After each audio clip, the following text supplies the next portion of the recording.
Well, thank you very much, Roger. Oh, it's a powerful microphone. Thank you very much, and thanks to CND for inviting me today. It sounds like you've had a brilliant day, and I hope I don't say things, well, actually I'm sure I will say things that other people have said today, but I hope it's not too repetitive.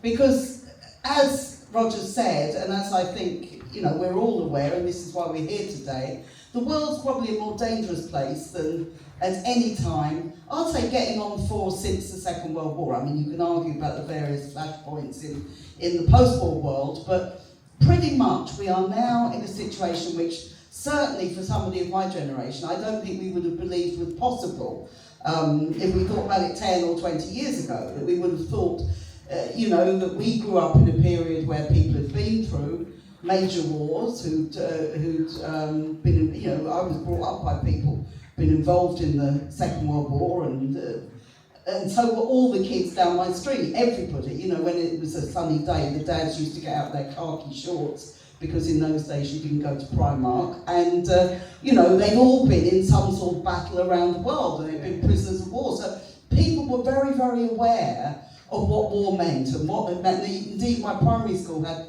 air raid shelters in it at the time, so people knew that, and they also knew, because this was becoming more and more current for people, that the threat of nuclear war was very, very real. So therefore the Cuban Missile Crisis and all these were things that people were really, really frightened about. And I think one of the difficult things that we have today is that nuclear war, and most conventional war, is talked about in such, I'd say ridiculous, but that makes it sound too sort of flippant. It's talked about in such a way that people do not understand the horrors of war. And of course this is very deliberate. If you look at Israel and Palestine, for example, I think it's still the case, it certainly was the case till a couple of weeks ago, that no Western media, no foreign media is allowed into the Gaza Strip to see the horror that has been carried out. If you look at Ukraine, actually what you're getting is embedded journalists who tell you what the army and what NATO, and indeed what the Russians want them to know.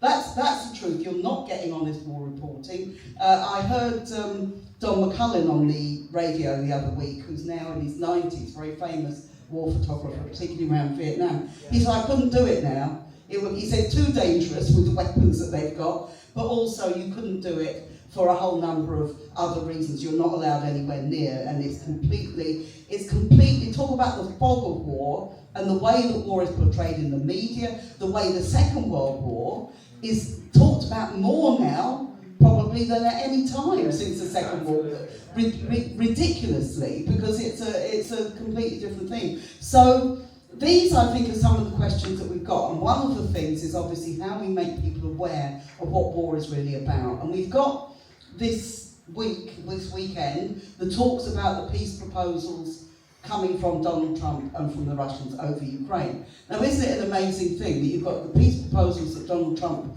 did in Gaza, which were on one page of paper, so on the back of a fag packet basically, and involves partition, involves still arming Israel, involves putting the Palestinians more and more on the fringes of Gaza and not redeveloping the part that they are in. Now, with the peace proposal that I've seen around Ukraine, whether that's actually how it's going to turn out or whether it's going to be near that, it's got 28 points, so that's an improvement on the Gaza one. But actually it's done, of course, without real thought about what it means to the working class people of Ukraine or of Russia. And it's just worth remembering, very much while I want there to be peace in Ukraine, I think the war should end straight away, it shouldn't be at the expense of those people. It shouldn't be about the great powers deciding which bits of country are going to be in which, you know, whether they're going to be in the Russian thing, whether they're going to be in the demilitarized zone, whether they're going to be in these things.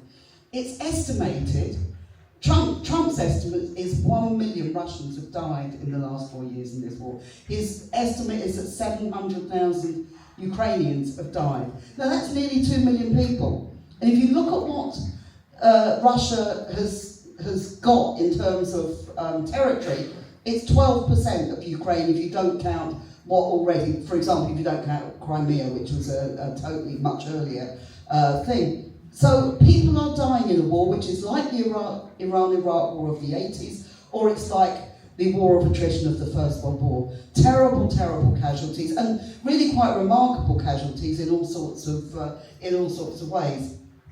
And what I feel there is, with both of these, this will be decided by the NATO powers who don't like what Trump is doing, but are frightened of Trump at the same time, so there will be some sort of settlement which doesn't benefit most people. You notice that Trump is going to use frozen Russian assets to rebuild Ukraine, but 50% of the profits from that rebuilding will go, guess where? Not to the Ukrainians, not to the Russians, but to the United States of America. That's the way that it's going. So you've got that going on. You've also got in Europe this massive instability being caused by the war. The growth of the far right, I think you have to, which is across Europe, including in this country, I think you have to attribute at least some of that to the war in Ukraine and the conflict that has risen there. And by the way, if you want to talk about where fascism is growing and is strong and is militarised, I'm afraid to say it is in Ukraine as well. So those are issues for us, but also instability over politics,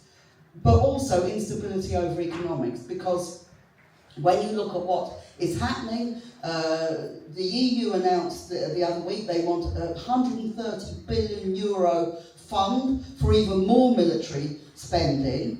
Every country is upping its military spending. We know it with Britain, but Germany is doubling its military spending over the next 5 years. And all of this is at the expense of working people. People who can't get health services working properly, can't get education, can't get housing, can't get any of the things that all this money could be spent on. And guess what? When the peace plan between Trump and Russia was announced a couple of days ago, guess whose shares fell as a result of that? The arms companies. That's what happens when they think war might be coming to an end and they won't be able to make the absolutely record eye-watering profits that all the big European and American firms have made over the last few years. So all of those are concerns for us. And I think what's very important is that we talk about three things that we continue to campaign on. One is the question of Palestine, which we shouldn't. We've been involved in this for the last more than 2 years now. There is no sign, really, there's a ceasefire, but there's no sign that it's getting any better for the Palestinian people. In fact, it's getting worse in all sorts of ways. So that is important for us. But also, I think we have to be able to take the Palestine movement into the other movements that are important for us. I mean, I fear very much the growth of Islamophobia in this country. When we set up Stop the War nearly a quarter of a century ago, that was one of our main slogans, against Islamophobia, because we knew these wars would lead to more racism against Muslims. I would not have imagined 24 years ago how bad this was. I wouldn't have imagined the way that asylum seekers are being treated. I wouldn't have imagined the way that reforms policies are really the policies that everybody, all the mainstream parties really relate to. And that is something which I think is a very, very frightening thing. And I think that the question of the TUC, which people were talking about in the last session in here, I know, the TUC resolution about welfare, not warfare, about wages, not weapons, I think has to be at the centre of our political campaigning. We've got to win more and more Labour MPs to this, and we've got to do it as quickly as we possibly can, because it is going to create massive divisions in this country, and there will be a massive drive to war with conscription and all the other things that we've been talking about. Final point is, there was a peace conference in Paris at the beginning of October where 4,000 people turned up, mainly from Europe. We are doing that again in June the 20th. Please put the date in your diaries. We've got Central Hall booked, which costs an absolute fortune, so any donations anyone can make will be very gratefully received. But the crucial thing is, we are going to try and get, the French have said they're going to send 500 people, so we need to get 500 people, or 600 given we're in Britain. We want to get people from across Europe to say, the people of Europe say no to war, they say no to arms spending, they say no to all those things. These are the messages I think we've got to get across, so thank you very much.